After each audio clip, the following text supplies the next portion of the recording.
Arestado ang 4 na lalaki ng mga otoridad matapos mahuli sa aktong panluloob sa isang hindi na nag-ooperate na hotel sa barangay Balintawak, Lipas City noong linggo ng umaga.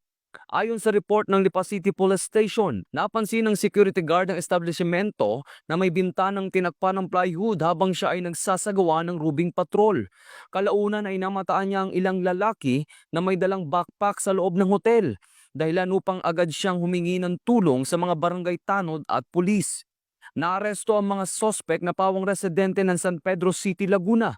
Na-recover mula sa kanila ang mga ninakaw na kable ng kuryente mula sa hotel na pagmamay-ari ng isang bangko. Nasamsam din ang isang baril at mga bala, pati ng ilang plastic sachet na naglalaman ng hininalang shabu.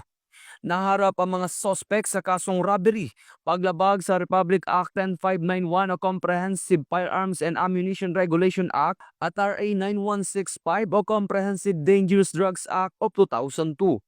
Ito ang bagong PNP para sa bagong Pilipinas, serbisyong mabilis, tapat at nararamdaman.